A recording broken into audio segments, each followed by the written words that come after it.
Какая у вас заработная плата?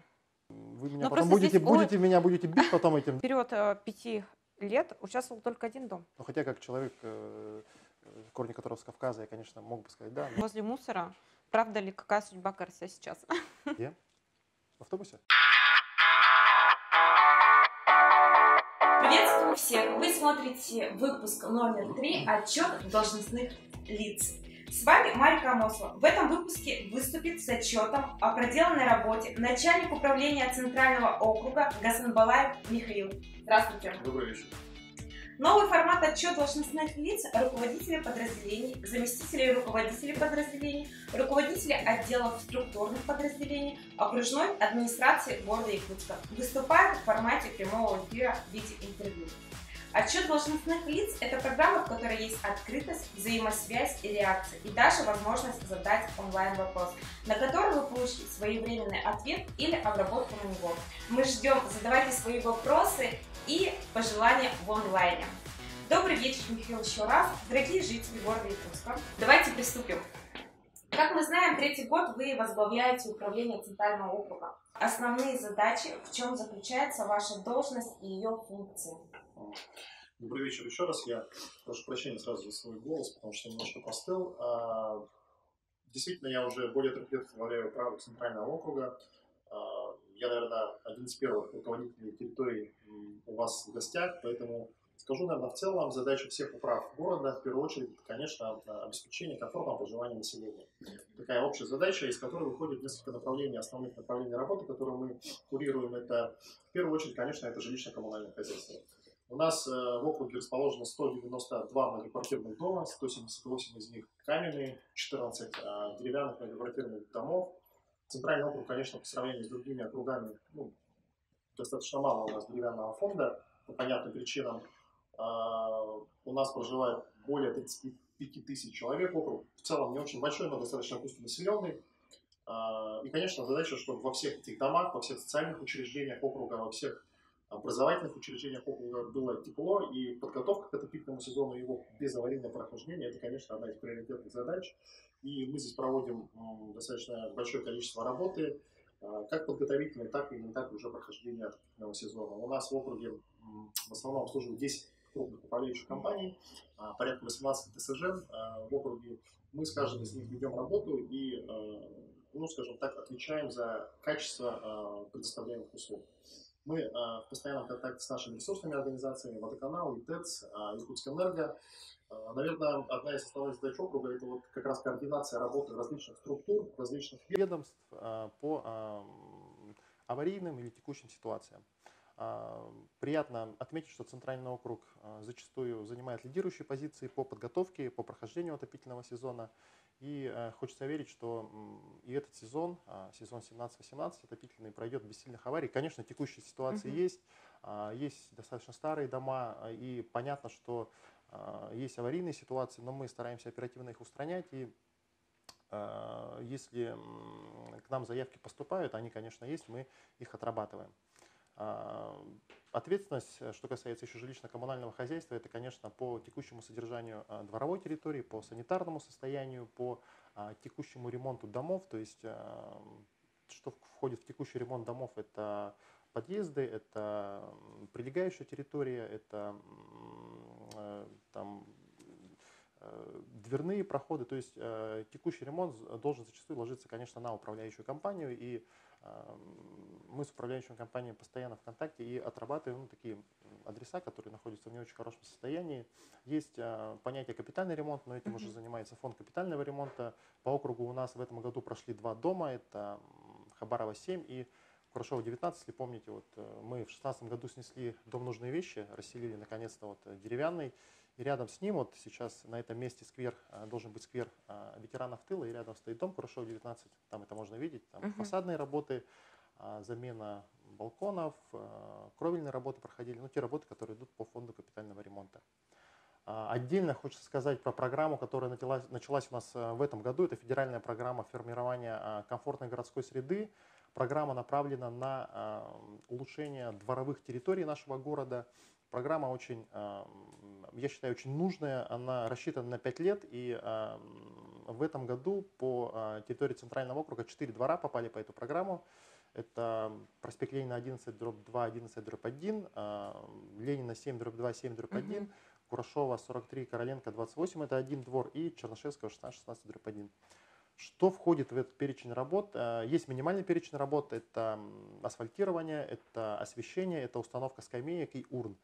И есть дополнительный перечень работ, это у нас один адрес туда пошел, туда входят еще детские площадки, зоны отдыха и так далее. Что примечательно, что в этой программе, конечно, самое главное – это участие самих жильцов.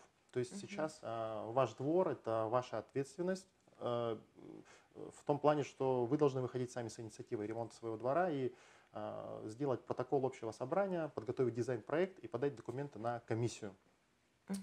Есть там какой пункт там еще как софинансирование. Вы знаете, казалось бы, такой пункт, который это по дополнительному перечню работ, кто хочет поставить еще детские площадки, он должен дополнительно софинансировать работы. Очень приятно, что у нас на этот год уже есть заявки, которые будут на 2018 году, 2018 год работы, несколько дворов, которые готовы софинансировать участие, готовы софинансировать, и там появятся и детская площадка, и новые асфальтированные проезды, тротуары, освещение, то есть дворы будут достаточно комфортными.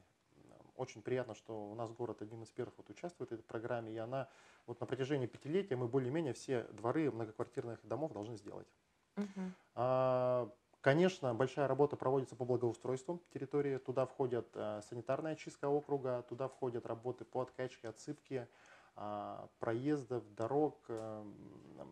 Очень большой пласт работы делается по озеленению, я думаю, это заметно. И если раньше у нас в целом в 2012 году всего по городу было посажено 200 тысяч цветов, то в этом году только по Центральному округу посажено более 230 тысяч цветов. И это, конечно, я считаю, очень большой показатель. Это достаточно визуально очень все красиво смотрится. И, конечно, жителям это очень нравится. Безусловно, это не только наша заслуга. Без участия активных жильцов, без участия управляющих компаний, предприятий, организаций, предпринимателей округа, мы бы, конечно, эту работу не сделали. Они своим усилием, своим вкладом, конечно, вносят большую лепту. Отдельно я хочу сказать про дошкольные учреждения и школы. У нас в округе находится 10 школ, 5 детских садов. И вот акция, которая идет у нас «Миллион цветов», называется, все школы активное участие приняли, и без их поддержки мы, конечно, на такую колоссальную цифру, на такую рекордную цифру, Центральный округ дал самое большое количество цветов по городу в этом году, мы, конечно, бы никогда не вышли.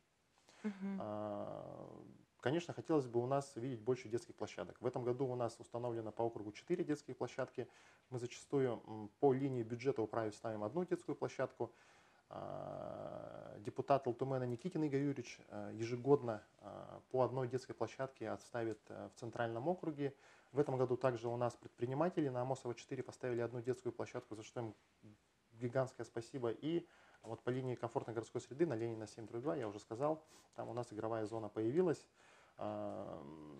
Хотелось бы, конечно, чтобы детских площадок у нас появлялось больше, но опять же сейчас это зависит в большей части от жильцов, от их инициативы. Если они будут проявлять, я считаю, что инструменты созданы. Помимо программы, которую я сказал, есть народный бюджет, есть гранты главы, и смело туда можно подавать заявки и свой двор, свою игровую зону улучшать, конечно.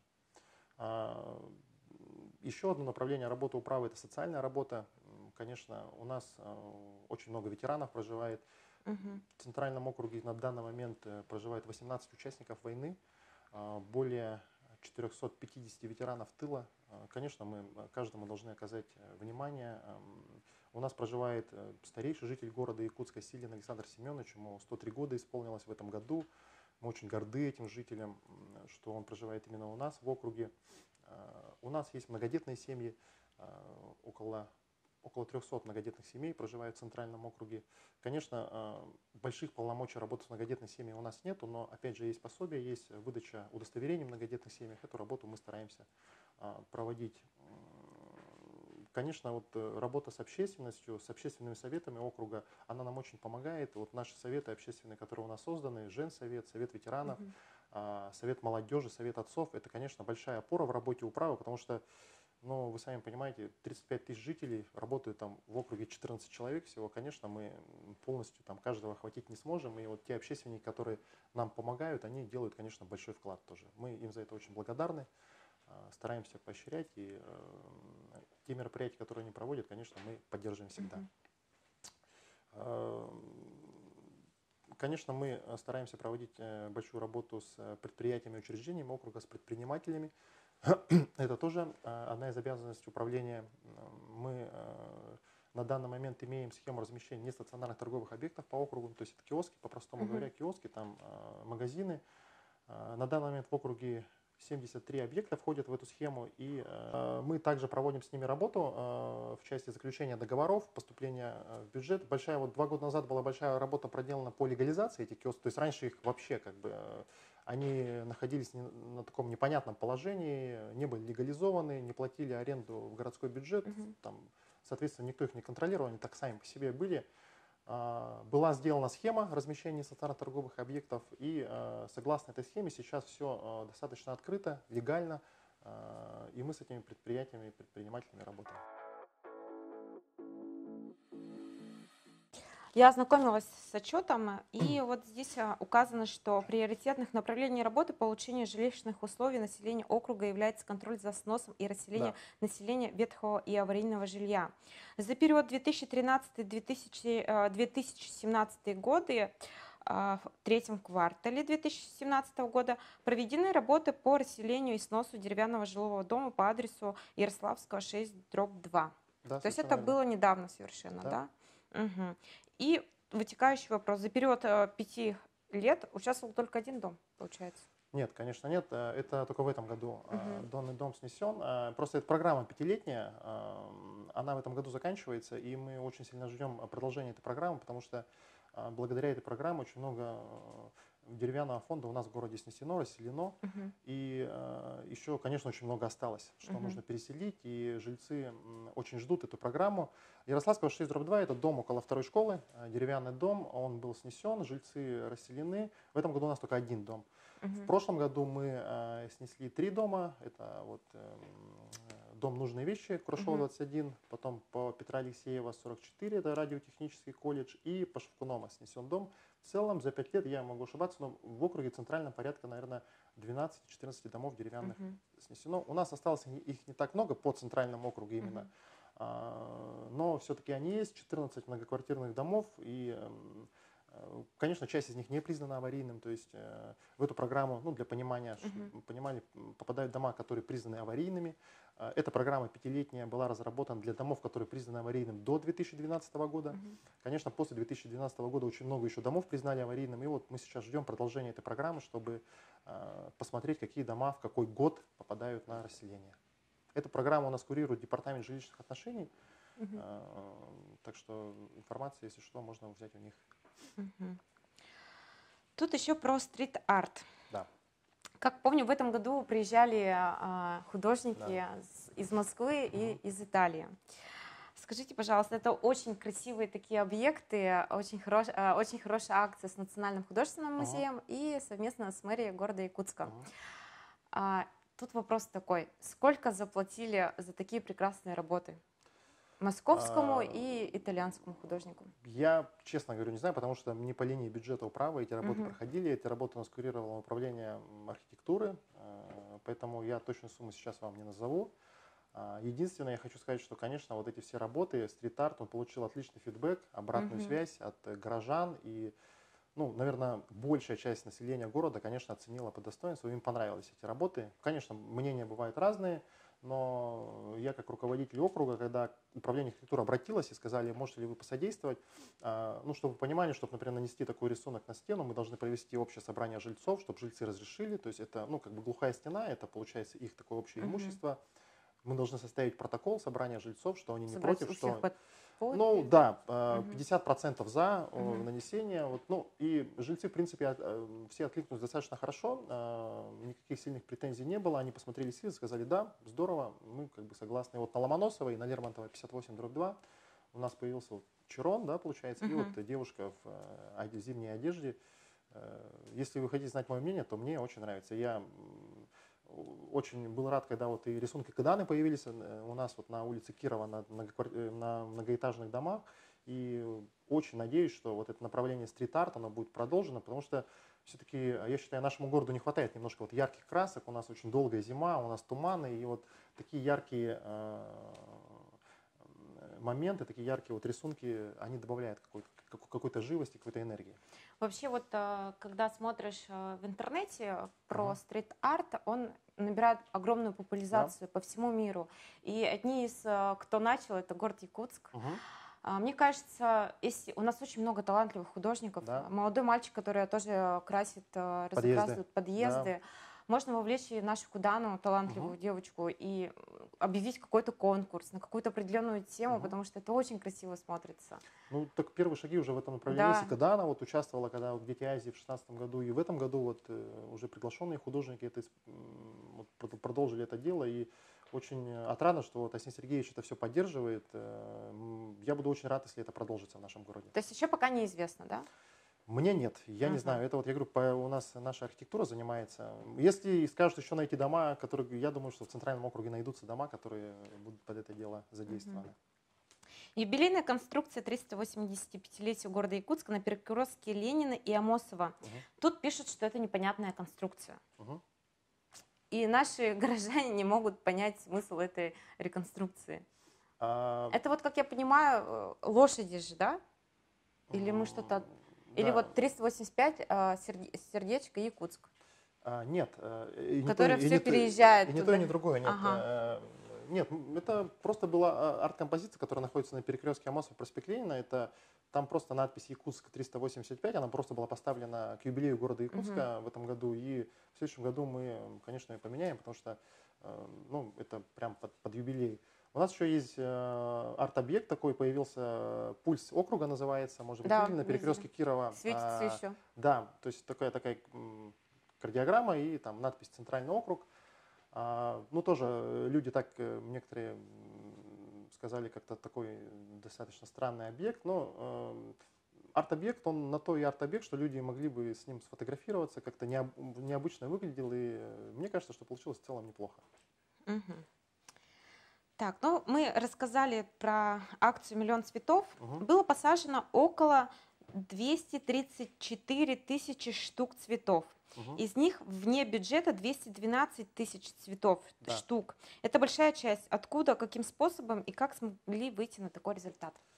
Чтобы вот понимали наши... Вы же, получается, как боретесь по округам, да, кто больше посадит, или как это все-таки? Нет, такого соревнования нету, что там кто победил, тот и этот. У нас мы делаем общее дело, мы, в принципе, благоустраиваем город, и как кто-то лучше, кто-то хуже, такого нет, что там кто посадил больше, что ты молодец. Чтобы понимали вот люди, которые нас смотрят, что такое бюджет, что такое бюджет. У нас действительно по бюджету управы, то есть те деньги, которые дает округ, мы садим там порядка 30 тысяч, 20 с чем-то, да, тысяч. Остальное вот 80% мы, конечно, идем с небюджетных источников. Это те предприятия, организации, я уже сказал, предприниматели, школы, которые на своей прилегающей территории, у себя во дворе, жители, которые делают клумбы, садят цветы, управляющие компании, которые их в этом поддерживают, торговые центры, магазины, которые рядом с собой садят цветы, школы, дошкольные учреждения. Вот все вместе, вот таким общим усилием мы выходим на такую достаточно серьезную цифру, более 230 тысяч цветов. И, конечно, не совсем просто было, конечно, всех вовлечь в эту акцию, но приятно, что большинство поддержали. И люди же сами видят, мы же все сами, мы же не для себя это делаем. Условно, мы все ходим по этим улицам. Нам всем нравится, когда у нас в городе много цветов. И там те пространства, которые раньше были как-то неблагоустроены, сейчас там появляются цветы. Это очень классно. И я думаю, что мы постараемся набирать обороты и дальше, но, конечно, планка поднята очень высоко, хотя бы вот на том же уровне, как в этом году, нам следующий год сохранить, я думаю, будет неплохо. И два последних вопроса в первом блоке остаются. Как начальник управления Центрального округа, назовите сложные моменты, с которыми вы сталкиваетесь? Да их много, на самом деле, потому что... Давайте самый-самый прям вот вообще. Я просто озвучу момент. Вот мы как бы являемся руководителями территории. Территория округа, она достаточно такая, может быть, не сильно большая, но достаточно очень много ходят улиц и так далее. И по большому счету все вопросы, которые касаются твоей территории, они в твоей зоне компетенции, в твоей зоне ответственности как-то либо находятся. Но у тебя не всегда хватает полномочий, например, какие-то вопросы решать, потому что есть там другие структуры, есть другие уровни власти, и ты не всегда можешь этот вопрос на своем уровне решить, но как бы жители все равно обращаются к тебе, потому что знают, что есть там управа, и все вопросы, которые даже не относятся к ведению управы, они все равно идут через тебя, и в этом плане, конечно, ну, бывают сложности, но сейчас вот в части координации вот работы ну, таких сильных каких-то моментов, которые сложно преодолеть, наверное, нету. Ну и здесь еще поступил один вопрос, давайте я озвучу. И вопрос к округу. Кому принадлежат канализационные колодцы под землей? В границе водоведения хозяйства не принадлежит водоканалу. РАО приезжает и разводит руками. Округ занимается промывкой и очисткой. Ну, округ не занимается промывкой и очисткой именно канализационных люков. Тут нужно смотреть каждый отдельный случай. Конечно, у нас за это отвечает водоканал. Но у нас есть бесхозные объекты, которые не обслуживают водоканал. Они зачастую, ну, условно, никому не принадлежат и ну, находятся в не очень хорошем состоянии. Конечно, за них несет ответственность город. И должен нести. И сейчас вот большая работа проводится по поставке этих ну, бесхозных объектов на учет и потом уже передачу в дальнейшем, например, тому же водоканалу. Тут надо конкретно адрес каждый смотреть и разбираться там по границам ответственности, смотреть, к чему это относится, к кому это относится. Ну, мы завершаем наш первый блок, это отчетность должностных лиц, и приступаем ко второму. Второй блок – это блиц-вопросы или вопросы от зрителей. Блиц-вопрос. Сколько стоит проездной тариф? Где? В автобусе? Да. 25 рублей. Но по транспортной карте можно дешевле проехать, если взять больше поездок. Но тут второй вопрос повторяется по поводу моста через озеро Тала, но здесь еще второй вопрос. Смотрел проект, что символизируют белые крылья по краям. А еще интересно бюджет этого проекта. Не знаю, что символизирует белые крылья по краям. Я смотрел проект, ну, достаточно интересный проект. Это вопрос, который, наверное, нужно сохранить для наших управления архитектуры, которые занимаются этим проектом. Они также сориентируют по стоимости. Это не компетенция управы заниматься вот такими объектами. Мы, к сожалению, здесь такой полной информации и по стоимости, и по объектам, и по архитектурному облику не владеем. Что по поводу карася. Валяется, говорит, что возле мусора. Правда ли, какая судьба карася сейчас? Да. Бедный карась, мне его очень жалко. Такой у нас символ такого очень плохого отношения людей к объектам такого искусства, да. Он 3 раза ломался. И, Ломали? Ну, ломали, да. Очень, конечно, плохо, что это происходит. Сейчас объект сейчас демонтирован, потому что там идут работы по мосту, он передан на хранение парку, с ним все в порядке. И когда так что не волнуйтесь. Да, когда у нас будет закончена реконструкция, конечно, этот карась там будет стоять на своем месте. Мы уже вот на 3-й раз очень там такие работы провели, чтобы его крепко приварить, да, поставили камеры видеонаблюдения, которые у нас там на Синема-центре кинотеатра стоят. Я помню, как-то написал в Твиттере, что люди вот, после очередного случая карася, хватит, зачем вы это делаете? Какое-то колоссальное количество ретвитов я там набрал, там почти 500 или 600 ретвитов. То есть действительно ну, люди были искренне возмущены, что... Ну, то есть непонятны мотивы вообще людей, для чего они это делают, чем обычная бронзовая фигура карася, чем она им мешает и почему нельзя пройти мимо, просто сфотографироваться, а не обязательно ломать его и бросать в озеро. Так, тут на что обращаете свое внимание, когда разговариваете с человеком? На что обращаю внимание? Да. Ну, наверное, самого человека, насколько он искренен. Вот, мне как руководителю вот, управы приходится общаться очень с многими людьми, начиная от ветеранов, заканчивая молодежью. И приходится через себя пропускать, конечно, все вот эти вот проблемы, с которыми приходят люди. Поэтому зачастую всегда очень стараешься про проблемы проникнуться и помочь этому человеку. Ну, бывает, конечно, сложновато. Я вот первое время, когда я пришел с управления молодежи работать в управу, и Но было первое время тяжело, что люди приходят с такими, приходят очень много и приходят с такими разными вопросами. И мне вот первое время было как-то, там в молодежке все как-то понятно, все более или менее позитивно, а здесь приходится именно сталкиваться с теми проблемами, которые люди возникают на местах, вот именно на земле. Мгм. Так, ладно. Так, на что обращаете свое внимание, когда разговариваете с человеком? Этот вопрос был. Мы его второй раз обсуждаем или? Ладно. Так, Или что здесь больше вопрос всего повторяется? уважаете в человеке? Больше всего, наверное, честность, порядочность. Мгм. А в мужчинах? Ну, это независимо, там, мужчина. То есть мужчина, женщина? Ну, вы знаете, мне кажется, вот я очень ценю вот, в людях порядочность. Очень не люблю хамство, очень не люблю такое развязное отношение. Мне нравится, если человек, я считаю, что все-таки каждый человек знает, он не знает, должен уважительно относиться друг к другу и, соответственно, требовать такого же отношения к себе. Мгм. Для меня это очень важно. Как вы распределяете свой день? Может, А, какие-то привычки есть, которые каждый день прям выполняются? Да вы знаете, я вот приезжаю на работу где-то в 8:20, 8:15, отвожу дочку в школу, приезжаю на работу, начинается рабочий день, работаю, как правило, где-то до 7:30, так вот, ну, бывает и позже остается.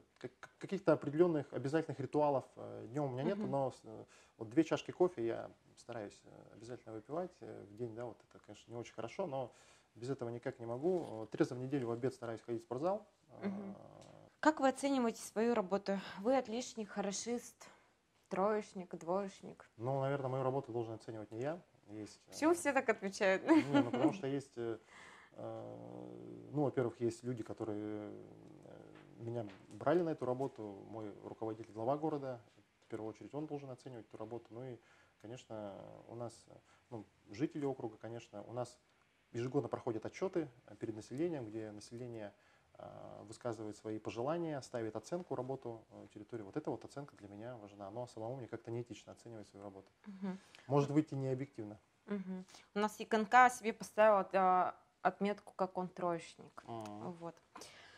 Так, блондинка или брюнетка? Это блиц тоже, да? Или Это блиц. это блиц? Брюнетка. Мгм. Такое неожиданно мы с Да, это специально. вопросов деятельности управы переходим на цвет волос. Какая у вас заработная плата? Заработная плата месячная у меня составляет 60 000 рублей. Мгм. Не знаю, много это или мало, но в этом никакой там тайны нету. Мы ежегодно сдаем декларации, где все это прописано. Мгм. Представьте белую комнату, внутри нет ни окон, ни дверей, и вы там один. Что бы вы взяли, чтобы вам не было скучно? Белую комнату, где нет... Ни окон, ни дверей, и вы там один. за- Что бы вы взяли, чтобы вам не было А скучно? зарядка для телефона там есть? Но зарядку от телефона уже не будет. Нет, но я бы взял А, нет, телефон с зарядкой. там нету розетки. Да? Ну, я, наверное, взял бы с собой телефон, чтобы позвонить и чтобы меня вытащили с этой комнаты. Хорошо. Что там делать? Геолокацию посмотреть, Да, место да, да, да, расположения, да. Здесь поступил вопрос, но Мгм. даже не вопрос, а предложение. Мгм. Есть ли возможность сделать удобные деревянные лестницы, чтобы можно было пройти через озеро в зимнее время, пока мост на ремонте? Ну, вот такое вот Мгм. у нас обращение поступило, я зачитала. Ну, как предложение, да, но вот я говорю, там осталось подождать совсем немножко, может быть, пару недель, и вот первая вот пешеходная должна у нас открыться, поэтому я все-таки попрошу чуть-чуть терпения, Мгм. но вот наш главстрой, наша структура обещает, что они к концу декабря мост откроют. Мгм. Слышали, да, что в концу декабря мост откроют? Да, ну, опять же, знаете, там, конечно, Ага. вы меня Ну, потом просто здесь будете бить потом этим, да, Просто здесь если его не очень, откроют, но... очень много вопросов. Мы приступаем к третьему блоку. Это у нас за или против. Наша задача максимально быстро ответить на текущие вопросы. Сейчас я их задам, их 10 штук. Хорошо. Ипотека, Против? здоровый образ жизни, Ну, конечно, за. чистый город, Конечно, за. социальные сети, Да, за. вегетарианство, Против? однополые браки, Против? мост через реку Лена, За. iPhone, За. Моногамия. Против. Один брак на всю жизнь. Ну, я понимаю, да, конечно. Но хотя как человек, корни которого с Кавказа, я, конечно, мог бы сказать да, но, конечно, за. Феминизм. Против. Мгм. Ну и все. Мы завершаем третий блок. И в завершение интервью, Михаил, пожелания жителям города Якутска. Дорогие друзья, я больше чем уверен, что каждый из нас участвует в жизни города Якутска в той или иной степени. И я уверен, что нам всем при общем участии под силу большие дела и под силу сделать наш город чище, лучше, комфортнее, благоустроеннее. И мы все должны гордиться нашей столицей. Я очень буду рад, если вы все присоединитесь к этому движению. Я всех поздравляю с наступающим Новым годом. Новый год – это время исполнения желаний. Пусть все ваши желания сбудутся. Мира и добра вашему дому. Все, спасибо. Напоминаем, каждую среду в 19:00 не пропускай прямую трансляцию. Ну а если ты пропустил, ничего страшного. В пятницу мы заливаем на канал YouTube One Click Якутск. Готовый сюжет. Ну а в следующей прямой трансляции на следующей неделе выступит с отчетом заместитель главы города, руководитель аппарата Михайлов Георгий Николаевич. До скорой встречи. Всем пока-пока.